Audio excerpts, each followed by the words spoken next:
Boa noite, amados, a paz do Senhor. Quero dar as boas-vindas para todos vocês. Agradecer ao Senhor por esta oportunidade, por estarmos aqui para mais uma aula, mais um resumo da palavra. E hoje nós falaremos um pequeno resumo do livro do profeta Abacuque. Você deve conhecer muito bem a oração de Abacuque, lá no capítulo 3. Você já ouviu várias pregações em cima desse texto. Poeticamente é muito bonito, mas na prática é algo dolorido. Mas o que nós precisamos como Abacuque falou, todavia me alegrarei no Senhor. E vamos orar? Senhor, em nome de Jesus, traga sobre nós o teu entendimento, tua sabedoria, tua graça. Espírito Santo didático, vem sobre mim. Tome cada vida que está nesta noite comigo, nessa aula, esse pequeno resumo do livro de Abacuque. Oh Deus, que o Senhor venha falar aos nossos corações de uma forma especial, em nome de Jesus. Amém, queridos? Então, o livro de Abacuque, agora já estamos chegando no finalzinho do Antigo Testamento. Estudamos semana passada, falamos sobre o profeta Naum, né? Esse livro tão maravilhoso que a maioria de nós desconhecia. Mas hoje Deus está nos dando a oportunidade, como nos deu no livro de Naum, de aprender um pouquinho, esse pequeno resumo do livro de Abacuque. O livro de Abacuque, o título que eu dei é Deus pode usar os pecadores? Abacuque, houve uma disputa com Deus. Como pode Deus? Mesmo sabendo que Israel, o povo de Judá, tem errado, mas o Senhor vai usar um povo que erra mais para disciplinar. Nós vamos entender isso aqui. Deus pode usar os pecadores? Sim ou não? Deus pode usar os pecadores para nos trazer para mais perto dele? Sim ou não? Ele é um homem de Deus, uma mulher de Deus. Mesmo aquele pecador, aquele que erra mesmo, Deus pode usá-lo para tratar conosco. Por isso que Deus permite coisas que nós olhamos e falamos, Senhor, como pode? O Senhor permitiu isso. É para nos corrigir, para que nós nos acheguemos mais. Precisamos entender isto. Às vezes vai acontecer coisas em nossas vidas e já pensar, Senhor, puxa vida, Senhor, até quando? Lá no Salmo 13, Davi falando, até quando? Nos 2 primeiros versículos do Salmo 13, por exemplo, Davi fala 4 vezes, até quando, Senhor? Até quando? Até quando? Nos 2 primeiros versículos, esqueceste-ás de mim para sempre. Aí nesse Salmo 13, o verso 3 e 4, Davi para um pouquinho, ele começa a orar, falar com o Senhor. Aí no 5 e 6 ele se rende. Eu vou continuar te dando graça, mesmo assim, quando nós entendemos isto. Então precisamos entender que se nós estivermos no erro, Deus pode usar os pecadores, sim. Então esse título que eu dei, Deus pode usar os pecadores? Essa pergunta retórica é o título do livro que nós vamos estudar. Trata-se de uma pergunta retórica, pois, na verdade, o livro inteiro mostra que Deus vai usar os babilônios para julgar o povo de Judá. Então, no livro todo de Abacuque, nos 3 capítulos de Abacuque, Deus está mostrando para Abacuque que ele vai usar os babilônicos, quer dizer, Nabucodonosor, na época, para vir sobre Judá. O livro fala da invasão iminente dos babilônios. Durante o Antigo Testamento, existem dois grandes invasores. O primeiro é o Império Assírio, que invadiu e levou para o cativeiro a tribo do norte. No ano 722 a.C., nós estudamos no livro do profeta Naum, quando ele fala sobre a destruição de Nínive, que era a capital da Síria. Lembra que nós falamos na última aula que no livro anterior, Deus usou Jonas, falando para Jonas ir até Nínive e pregar arrependimento. O povo se arrependeu, Jonas não quis ir, aquela coisa toda que nós estudamos, tem a nossa aula gravada aí. E agora Deus usa o profeta Naum para profetizar a destruição de Nínive pelos babilônios aliados com os medos. Agora Deus usa Abacuque para falar que os babilônios iriam invadir Judá e destruir Judá, como Isaías profetizou, como Jeremias. E Abacuque aqui, ele profetiza nessa época de Jeremias, falando que Deus viria e iria destruir sim. Aí, eu estou falando dos dois grandes invasores. O primeiro, a Síria, que invadiu o Reino do Norte, como você sabe, aquelas 10 tribos levadas por Jeroboão, no ano 722, e o Império Babilônio, que vem um pouco mais à frente, em 586 a.C., pouco mais de 100 anos, e destrói completamente Jerusalém, como nós já estudamos de Neemias, Esdras, a reconstrução do muro, porque a Bíblia não está em ordem cronológica. Uma hora eu vou gravar uma aula para passar para você toda a Bíblia cronologicamente, para você saber todos os livros cronológicos, tá? Em ordem cronológica. Eu vou gravar uma aula, uma hora, passar para você isso, para você tomar conhecimento. Mas se você quiser também adquirir uma Bíblia em ordem cronológica, é só você entrar aí, Bíblia em ordem cronológica, você vai encontrar também. Aí, eles entram, a segunda invasão, que os babilônios entram em Judá e destroem completamente. E levam o povo de Judá. Portanto, muitos dos livros do Antigo Testamento estão falando dos pecados que antecederam essas invasões.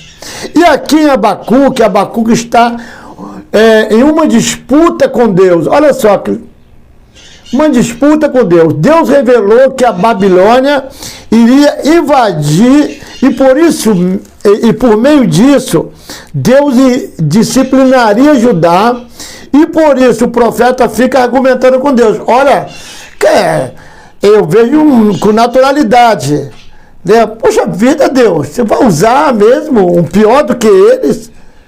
Um pior do que o povo de Judá para disciplinar Judá? É importante conhecer a história de Israel, pois quando lemos os livros, precisamos inseri-lo no contexto da história. E a história de Israel pode ser resumida da seguinte forma. A fase patriarcal. Qual é essa fase? Lá no início com Abraão, Isaac, Jacó e José, esse que foi vendido lá pelos irmãos para o Egito. Depois vem a fase da escravidão do Egito, quando José, os irmãos de José, com aquela fome, vem até... nós temos também uma aula aí em Gênesis, que vai falar, Gênesis, Êxodo, sabe? Vai falando de quando José foi, no livro de Êxodo, e José, aí teve uma grande fome, José interpretou o sonho de Faraó, aí os irmãos de José foram até lá buscar comida, e eles ficaram morando lá. Mas era mais ou menos, dentro assim, está em Êxodo capítulo 2, 1, 2, 70 pessoas.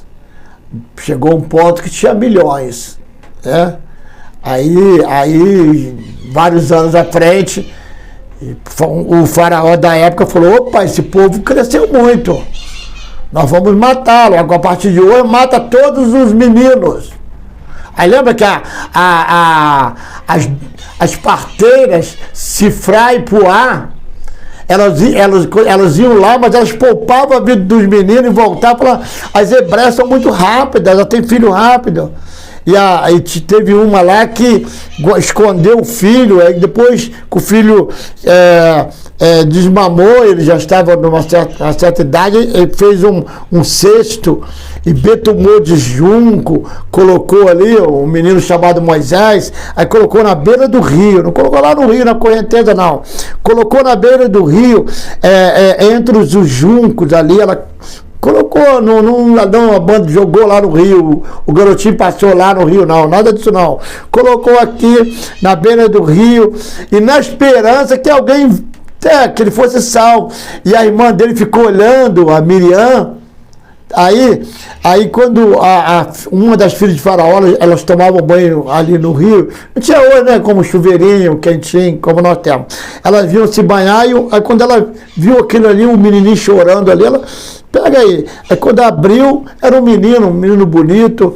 Aí a irmã de Moisés, a Miriam, falou, vocês querem, a senhora quer que eu vá chamar uma hebreia para cuidar dele? Aí ela falou, chama lá que eu pago. Aí chamou quem? A própria mãe, né? Aí Moisés foi criado ali até, melhor, ele não havia desmamado ainda, até ele se tornar, até ele desmamar, até ele ficar maiorzinho. Aí entregou para a filha de Faraó e ele foi criado lá no Egito. E essa história é muito linda. Então esse é o Abraão, Isaac, Jacó, e José. Aí estou falando de Moisés, que foi lá libertar o povo. Aí depois da fase da escravidão, 430 anos, aí vem, quando ele sai dali, tem a fase teocrática, tá? Teocrática, tchau a Deus. Era tudo Deus, cara. Até aí estava na boa. Deus colocava nuvem para cobri-los durante o dia, por causa do sol quente, à noite uma coluna de fogo para esquentá-las. Aí veio a fase dos juízes, porque quando Josué morre, aí Moisés foi levando o povo, aí para atravessar o Rio Jordão. Quando chegou, antes de atravessar o rio, Moisés morre. Aí Deus fala, Josué, agora pega o povo, atravessa o rio. Josué atravessa, conquista a terra, tal. Aí Josué morre, aí sem líder, o povo começou a pecar, e o povo começou a vacilar e começou a se levantar juízes. Então nós vamos ver, nós estudamos também sobre os juízes, até o último juiz, que foi Samuel. Aí ali, mas aí o povo de Deus olhava lá para as outras nações e viu que eles tinham reis. Nós queremos um rei, queremos um rei. Aí ele falou, vocês querem um rei? Então tu vai lá, então, Samuel, arrumar um rei para eles. Eles querem um rei. Levantou o primeiro rei. Você sabe quem foi o primeiro rei? Saul, 40 anos. Ficou ali. Só que ele começou a vacilar muito. Aí Deus vai e destituiu Saul e mandou para o Samuel ir até a casa de Jessé. Ele tinha lá uns filhos bonitões, mas tinha um que estava lá no meio do pasto, cuidando das ovelhas. E Samuel chegou lá para ungir um rei, aí saiu aqueles... porque nós olhamos para a aparência. Se o cara tiver uma aparência legal, uma boa retórica, bonitão, assim, a gente olha, né? Mas Deus não vê como nós. Deus vê diferente. Já não acabou todo, acabaram. Não, já passaram todos. Não, tem um lá. Nós não nos assentaremos à mesa enquanto não chegar. E ele vem, unge Davi. Davi reina 40 anos, aí depois Davi morre e vem Salomão mais 40 anos. Esse é a fase do reinado de Saul, Davi e Salomão. Depois, quando Salomão morre, divide o reino. 10 para o norte, 2 para o sul, e o norte, os 10 com Jeroboão, começa a adorar outros deuses, se prostituir com outros deuses. Aí Deus permite que os assírios entrem lá em Jerusalém e leva-os todos cativos, mata. Deus permitiu isso.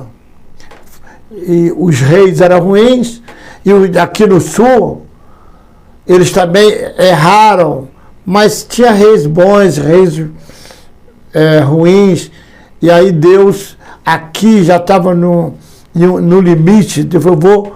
Eu vou permitir que os babilônios entrem em Judá e leva-os todos cativos.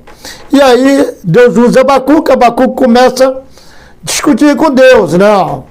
Aí tem nós estamos entendendo, tem a fase desse reinado que eu falei, Saul, Davi e Salomão, agora o reino dividido, norte e reino do sul. Essa divisão termina em 722, quando os assírios invadiram e levaram todas as tribos do norte em cativeiro. Judá, no sul, permaneceu até 586. Então vai dar aí 34, de 600 a 700, mais ou menos aí 100 anos. Quando os babilônios invadiram e levaram todo Judá em cativeiro. Portanto, muitos livros estão tratando das mesmas histórias, né? Como Jeremias, Isaías, Abacuque, nós vamos ler o livro dos profetas, vão tratando da mesma história.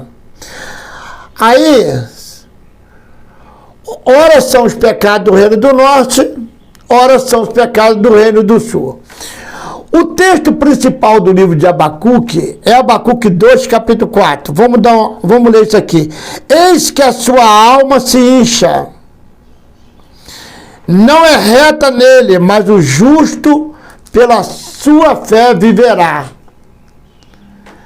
Essa palavra aqui, que Deus usou o profeta Abacuque, Paulo escrevendo a igreja de Romano, ele fala, e Hebreus também. E o próprio Lutero, ele se baseia nessa palavra que o justo viverá pela fé, para ter a reforma protestante, para protestar contra o que estava acontecendo na igreja, na época, na igreja católica, apostólica romana. Ali, como você tem conhecimento, o povo pagava indulgência. Eu vou chamar a sua atenção aqui em algo que talvez você não tenha percebido. Você já reparou que não estou criticando aqui ninguém não, só algo histórico, tá? Você já reparou que as igrejas católicas, claro que existem as igrejas na periferia, igreja católica, mas as grandes, toda cidade que você chega, a igreja é no centro, ou não? Aqui mesmo onde nós estamos em uma cidade que na cidade de Engenheiro Paulo de Frontin, a igreja é no centro. No centro mesmo. No bairro que eu estou, é no centro. No segundo distrito, é no centro. Se eu for a Miguel Pereira, a igreja é no centro. Se eu for a Vassouras, a igreja é no centro. Se eu descer, chegar... se eu for a Mendes, aqui, a igreja é no centro. Se eu for a Paracambi, a igreja é no centro. Por quê? Você sabe? As pessoas cometiam os pecados e pagavam indulgência. Quando eles não tinham dinheiro, eles pagavam com terras. Então, a maior detentora de terra é quem? A Igreja Católica. Já deu para você entender por que a igreja é no centro. E aí, Martinho Lutero, lendo esse texto, ele falou, o justo viverá pela fé. Não é por pagamento de indulgência. Aí houve a reforma. Mas se nós fôssemos falar aqui da reforma protestante, nós nos estenderíamos e não daria tempo para nós falarmos um pouquinho desse resumo aqui. Então vamos lá. Nesse texto, a Bíblia nos mostra que existem dois tipos de pessoas. O humilde, que é justo andando por fé, e o soberbo, que a sua alma não é reta. A Bíblia deixa claro que só é possível sermos de uma das duas maneiras. Ou somos soberbos e achamos que não precisamos de Deus, e muitas vezes passamos por cima dos outros, ou somos uma pessoa justa, que vive pela fé. Por isso o livro de Abacuque, logo de início, deve nos levar a uma pergunta. Qual a maneira que temos vivido diante de todo o nosso semelhante, com nossos familiares e diante de Deus? O tema principal de Abacuque é a justificação pela fé, como caminho para a salvação. O texto-chave deixa isso muito claro. O próprio Paulo, aí eu vou repetir o que eu falei, o próprio apóstolo Paulo vai citar esse texto em sua carta de Romanos, capítulo 1, 17. Que o justo viverá pela fé. Este verso, aí eu estou repetindo algo, influenciou profundamente o grande reformador Martinho Lutero, que foi o principal pilar da reforma protestante. A salvação exclusivamente pela graça e pela sua fé. Enquanto o povo pagava indulgência para perdão de pecados de vivos e mortos, Lutero descobriu que ninguém podia cumprir toda a lei se não fosse pela graça de Deus. E pela fé ninguém seria salvo. Deus, como alguém justo e que está sempre no controle, faz parte do tema do livro. Aí quando fala de reforma protestante, aí você, claro, que é uma pessoa inteligente, você lembra também da Inquisição, na verdade? Eu me lembro, já tem bastante tempo, claro, que quando nós temos, por exemplo, segundo grau, na época era chamado assim, não me lembro se ainda era no primário, tinha até o 5º ano, ou no segundo grau. Nós estudávamos sobre a reforma e estudamos isto, sobre a Inquisição e sobre os pagamentos de indulgência e sobre também a Inquisição. A Inquisição é aqueles que iam contra. Quantos não foram queimados? Quantas Bíblias não foram queimadas? Quantas casas? Inquisição, amado. A gente pode também estudar isso aí, falar um pouco numa próxima oportunidade. Embora Abacuque seja um profeta e receba visões, ele lida com um problema teológico muito tenso e complexo. Como pode um Deus que é santo ter tanta paciência com o mal? Mas também se não tivessem hoje uma paciência com o mal, nós seríamos destruídos, exterminados, né? Em exposto, o livro propõe que Deus é soberano e que Deus lida com o mal como Ele quer, à sua própria maneira. A verdade é que nem tudo que acontece teremos explicação. Se você pegar lá na tua Bíblia, no livro de Deuteronômio 29, você vai ver que as coisas reveladas são para nós e nossos filhos. As encobertas são para Deus. Está escrito lá, Deuteronômio 29, 29. Devemos sempre lembrar-nos que somos falhos e pequenos, mas Ele, Deus, é perfeito e todo-poderoso. Vou pular um pouquinho. o autor do livro é o próprio Abacuque. E tudo que sabemos sobre ele é que ele era um profeta e não há mais coisa a respeito dele. Você não tem mais nada sobre ele. Sobre a data do livro, a única referência explícita é a invasão da Babilônia, nós falamos do ano. Então, Abacuque, no capítulo 1, verso 6, diz: pois eis que suscito os caldeus, nação amarga. 1,6, vou ler a minha tradução aqui. Eis que suscita os caldeus, nação amarga e apressada, que marcha sobre a largura da terra, para possuir moradas não suas. Eis que eu vou levantar os babilônios para entrar aqui dentro de Judá e tomar moradas que não são suas. Mas por que, Deus? Porque vocês estão... Eu estou dando oportunidade para vocês e vocês não aceitam. Vocês continuam adorando outros deuses. Queridos, eu quero deixar bem claro aqui. Isaías capítulo 42, verso 8, diz assim: a minha glória a outro não darei. Nem as imagens de escultura. Está lá em Isaías 42, verso 8. Então, nós precisamos entender que Deus é Deus zeloso, Deus é ciumento mesmo, Ele nos ama e o que Ele quer é que o adoremos verdadeiramente. E esse povo, eles estavam se rendendo a outros deuses. E Deus falou: eu vou fazer isso sim.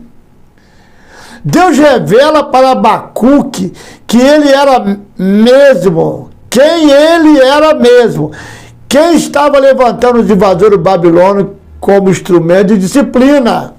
Abacuque capítulo 3, verso 16, lemos assim, ó. Abacuque 3, 16. Ouvindo eu, o meu ventre se comoveu, a sua voz tremenda, a sua voz tremeram nos meus lábios. Entrou a podridão nos meus ossos, estremeci dentro de mim. Descanse eu no dia da angústia, quando ele vier contra o povo que nos destruirá. Abacuque está falando isso para o povo.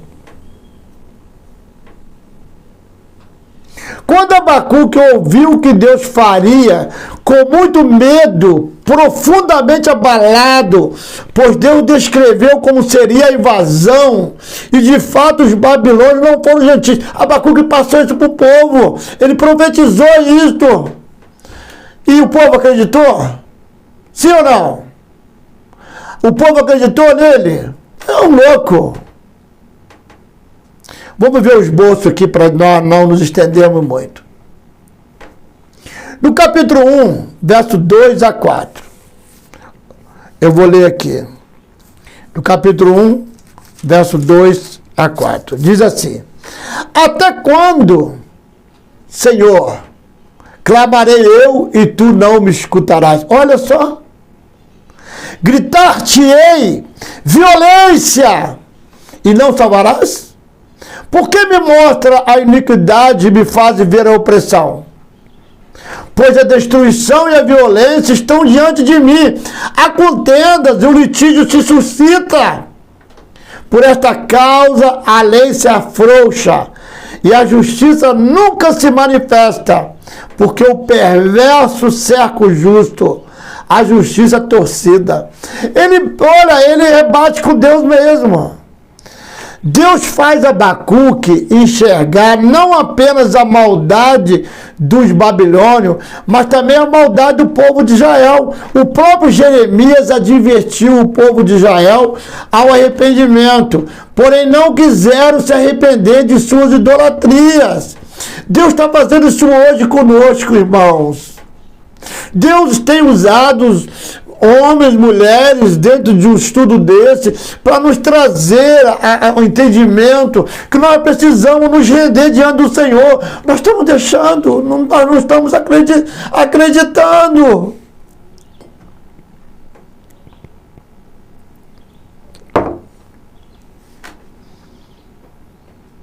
Eles não quiseram se arrepender da sua idolatria. Deus mostra para Abacuque, para que o profeta entenda o porquê do juízo. Depois Deus responde a Abacuque no capítulo 1, verso 5 e 11. Olha agora, foi Abacuque que falou. Até quando? Agora Deus vai responder. Vede entre as nações, verso 5 de Abacuque 1. Vede entre as nações, olhai, maravilhai-vos, desvanecei, porque realizo em vossos dias obra tal que vós não crereis quando vos for contada. Pois eis que suscito os caldeus, nação amarga e impetuosa, que marcham pela largura da terra, para apoderar-se de moradas que não são suas. Eles são pavorosos e terríveis, e criam eles mesmos seu direito e a sua dignidade. Deus está dizendo para Abacuque olhar para aquilo que Deus estava fazendo, mas não pensar que tudo que estava acontecendo era pela inabilidade de Deus em proteger o seu povo. Antes era o próprio Deus que suscitou a invasão. Foi o próprio Deus que levantou, que suscitou, no caso, Nabucodonosor para entrar em Judá. Mas Deus não é amor, pastor? Mas Deus também é fogo consumidor, amado. Eu estou com medo desse Deus. Você não tem que ter medo, você tem que ter temor, tremor, não é ficar brincando com Deus, não. Nós, muitas das vezes, temos brincado de ser cristãos. Nós temos brincado. E o que Deus fala ao meu coração através desse resumo desse livro é: pare de brincar. O profeta Abacuque deveria entender que Deus levantou os babilônios de maneira impetuosa como um enorme exército que se apoderaria de Jerusalém, mas que Deus, quem estava no controle, quando chegasse a hora e ele visse que a Babilônia havia exagerado, Deus então daria um basta. Deus não perdeu o controle não, meu amado.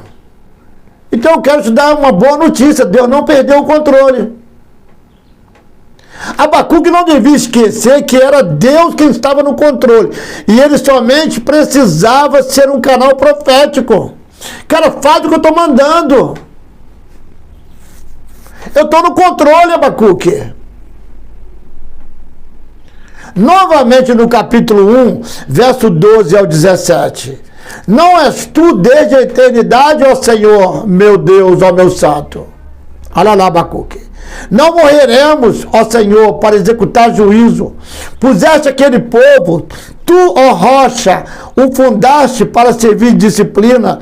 Tu és tão puro de olhos que não pode ver o mal e a opressão, não pode contemplar, porque, pois tolera os que procedem perfidamente, te calas quando o perverso devora aquele que é mais justo que ele. Abacuque ainda continuou batendo.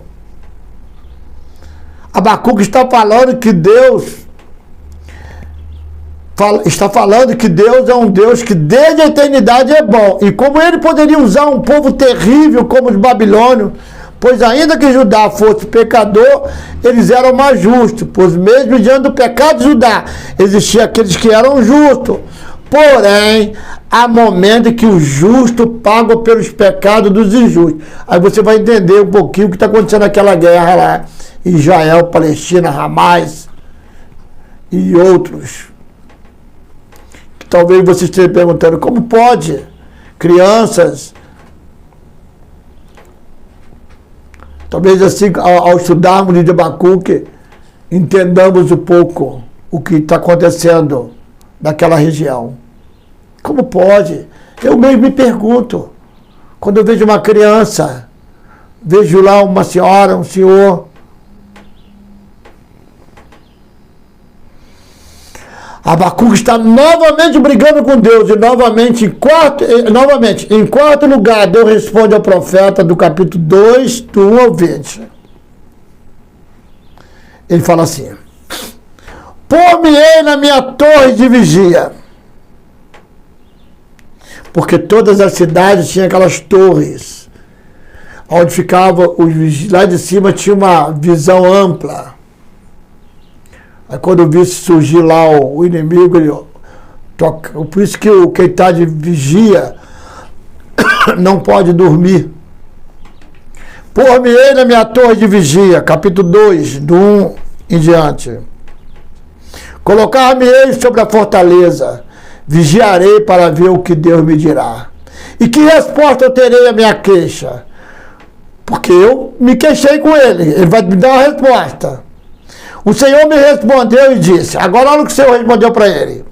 Escreve a visão, grava-a sobre as tábuas, para que a possa ler até quem passa correndo. Porque a visão ainda está para cumprir-se no tempo determinado. Mas se apressa para o fim, não falhará. E se tardar, espera-o, porque certamente virá. Não tardará. Eis o soberbo, sua alma não é reta nele, mas o justo viverá pela sua fé. Escreve aí.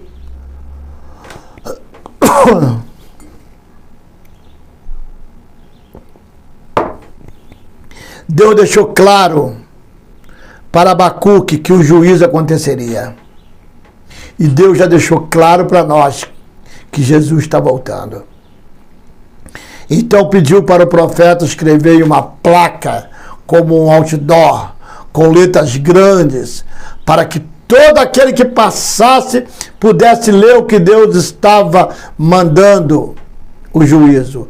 Deus deixou claro a iminência do juízo, mas Deus também termina dizendo que mesmo em meio ao juízo, eles não precisavam agir como os ímpios, mesmo em tempo de juízo. Eles precisavam agir como justo pela fé, e Deus cuidaria deles. Aleluia. Depois vemos o julgamento de Deus e a salvação no capítulo 3, do 1 ao 16. Então, no capítulo 3, o último capítulo, diz assim, no capítulo, verso 2, tenho ouvido, ó Senhor, as tuas declarações e me sinto alarmado. Aviva a tua obra, ó Senhor, no decorrer dos anos. E no decurso dos anos, faze-a conhecida na tua ira, lembra da tua misericórdia. Você deve ter ouvido aí um caso de campanha, aviva, ó Senhor, a tua obra. Uma aplicação em cima de uma aplicação de um texto sem conhecer o contexto. Por isso estamos aqui. Quando o juízo de Deus vem, ele precisa ser estabelecido. O crente não tem que se rebelar, antes precisa compreender, deixar Deus agir. Outra questão é que há uma recompensa ao crente que entende isso. E mesmo na tribulação, age bem. Senão, o que seria dos crentes que viveram por trás da cortina de ferro, ou dos que hoje vivem em países islâmicos, que perdem a vida por causa da sua fé? Certamente Deus tem um galardão muito especial para essas pessoas. É natural ficarmos alarmados, amado, como Abacuque ficou, mas então ele ora para Deus avivar a sua obra e fizesse-a conhecida, lembrando de sua misericórdia no momento de ira.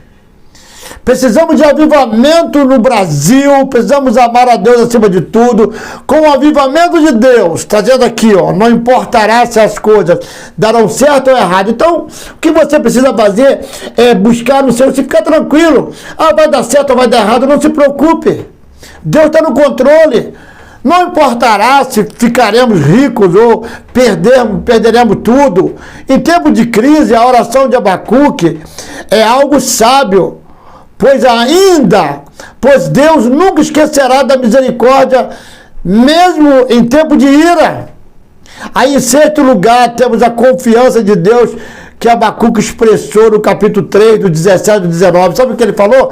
Ainda que a figueira não floresça, nem haja fruto na vide, o produto da oliveira minta, e os campos não produzam mantimento, as ovelhas sejam arrebatadas do aprisco, e nos currais não haja gado, todavia eu me alegrarei no Senhor, exulto no Deus da minha salvação, o Senhor Deus é minha fortaleza, e faz os meus pés como da corte, me faz andar altaneiramente.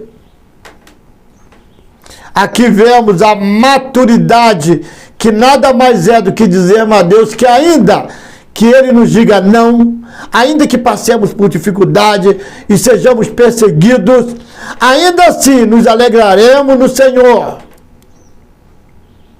Exultaremos no Deus da nossa salvação. Deus é a nossa fortaleza. O livro de Abacuque nos prepara para amar a Deus em qualquer circunstância. Em qualquer circunstância, grave isso no teu coração.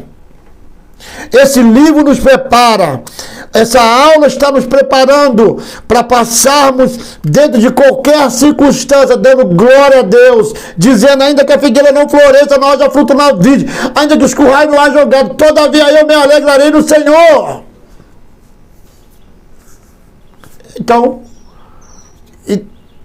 já estamos concluindo essa aula.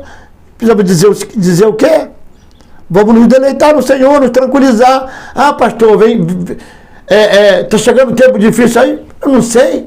E se chegar? Tempo difícil nós enfrentamos todos os dias.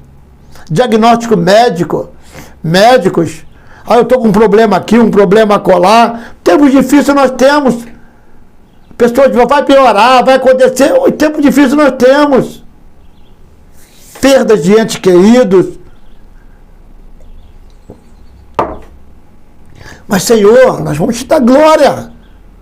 Todavia me alegrarei em ti, Senhor. Tua alegria é minha força. No capítulo 3, verso 18, a gente vê Cristo aqui, ó. Todavia eu me alegrarei no Senhor, exultarei no Deus da minha salvação. Quem é o Deus da minha salvação? Quem morreu para te salvar? Jesus Cristo, achamos Jesus aí. Tá? A palavra salvação nesse texto é a palavra hebraica Yeshua, a qual é a mesma raiz da palavra Yeshua, que em português é traduzida como Jesus, que significa o quê? Salvação de Javé. Jesus em Abacuque é o Salvador, aquele que até o oprimido, aquele que enfrenta grande dificuldade, pode se alegrar e exultar. Pois não está sozinho. Ele tem um Salvador que está no céu, mas também no coração de todo aquele que o invoca. Deus está cuidando de nós. Então, nessa aula, você agora, após essa aula, daqui a pouco você vai colocar a sua cabeça no travesseiro. Durma tranquilo. Durma tranquila, minha irmã. Durma tranquilo, meu irmão. Deus está no controle. Pastor, está muito difícil. Se alegra no Senhor. Deus está no controle, não perdeu o controle de nada. Talvez Deus esteja permitindo alguma situação na sua vida. Mas aí, olha, se autoavalia, olha para dentro de você. Não é o pastor que vai olhar para a vida de ninguém. Tem pastor que quer se meter na vida de todo mundo também, não. Ele acha que ele é o cara. Não. Pastor tem que se meter na vida dos outros, não. Pastor, nada disso não. É você. Olha para dentro de você, como Paulo escrevendo lá a igreja de Corinto no dia falando sobre a Santa Ceia. Avalia se o homem a si mesmo. Você, olha para dentro de você. É você que tem que saber.